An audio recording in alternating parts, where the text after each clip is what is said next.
जो प्रशांत किशोर करते थे बाहर चुनाव प्रचार, उन्होंने एआईएमआईएम का भी प्रचार किया, उन्होंने बीजेपी का भी प्रचार किया, कुछ दिन जेडीयू का भी प्रचार किया। कहा ना इनका काम करने का सिस्टम अच्छा है, कौन मोदी को हरा सकता है, तो बता दिया 4-5 फैक्टर।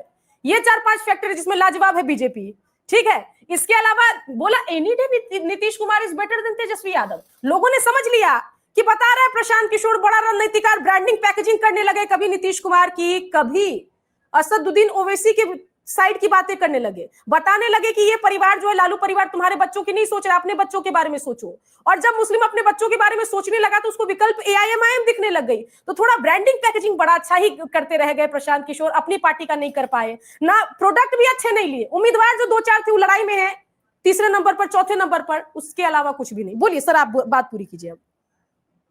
सबसे बड़ी बात है कि प्रशांत किशोर अपनी ओर से एक छटांग भी मत जोड़ने की स्थिति में नहीं रहे। जहां कहीं भी जनसुराज के प्रत्याशी हैं, अपने बूते जो वो ले पाए हैं वो ले पाए हैं। प्रशांत किशोर के नाम की वजह से उसमें कुछ भी जुड़ता हुआ दिखाई नहीं दे रहा है। दूसरी बात एक और भी है कि जो ये धारणा थी कि मुस्लिम और यादव माई समीकरण के लोग केवल तेजस्वी के लिए या आरजेडी के लिए अग्रेसिव पोलिंग कर रहे हैं, वैसा नहीं है। उसके भीतर भी पसमानदा समाज के बूथों की स्थिति आप देखिए, वो भी जाहिर हो जाएगा कि उस समाज के भीतर भी जो लोकप्रियता पहले से जदयू की रही है, नीतीश कुमार की रही है, उनकी छवि रही, उस तबके का भी वोट उन्होंने हासिल किया है।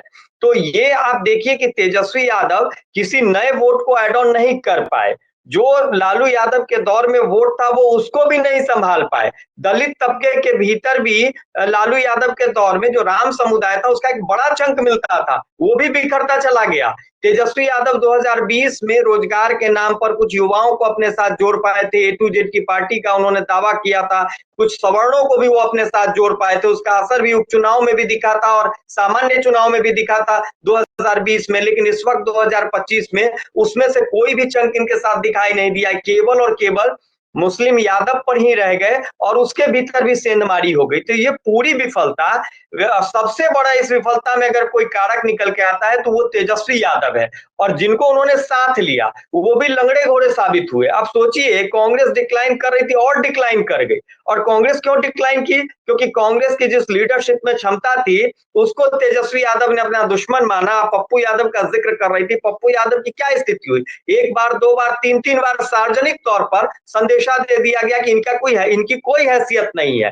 वो अकेले बेचारे एक तरफा प्रेमी की तरह कांग्रेस कांग्रेस करते रह गए और महागठबंधन में उनकी क्या स्थिति थी वो सब जग जाहिर हो गया। कन्हैया कुमार को देखिए, बीच में वो यात्रा लेके चले थे, बीच में यात्रा से उनको दिल्ली बुलाया गया और उसके बाद पूरे चुनाव में देखिए कन्हैया की क्या स्थिति रही। उसी तरीके से राजेश राम प्रदेश अध्यक्ष बने थे, कांग्रेस ने बनाया, लेकिन सीटों को लेकर जब चुनाव में सीटों की बात हो रही थी गठबंधन के भीतर, तो उनकी क्या स्थिति रह गई थी वो सब लोगों ने देखा। तो जिस तरीके से तेजस्वी ने मनमानी की, देखिए 2-3 बातें और पप्पू यादव के साथ देखा और मेरी तारीफ भी की, लेकिन अमिताभ सर यहाँ पर 2-3 बातें समझने वाली। पप्पू यादव ने कहा कि कांग्रेस हारी तो हार मेरी, जीती तो जीत मेरी, और बहुत सारी बातें कही। एक ये भी कहा कि अगर अमौर सीट से यहाँ पर जीत पाते हैं प्रदेश अध्यक्ष एआईएमआईएम के अख्तरुल इमान तो मैं राजनीति छोड़ दूंगा, ये बताया मुझे एआईएमआईएम के लोगों ने।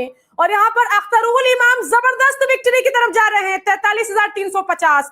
रिटायरमेंट का एक हमें सेक्शन बनाना होगा। प्रशांत किशोर, पप्पू यादव, बहुत सारे ऐसे जो नेतागण हैं जो किसी बात पर तुरंत कह देते हैं मैं राजनीति छोड़ दूंगा, बड़े बड़े वादे। उसमें अब बड़ा कमरा देखना होगा ताकि पप्पू भी फिट हो जाए और वेट गेन के बाद प्रशांत किशोर भी फिट हो जाए। बोलिए। नहीं सुकन्या जी, इसमें ये है कि पप्पू यादव और प्रशांत किशोर दोनों को दो किनारे पर रख के देखिए।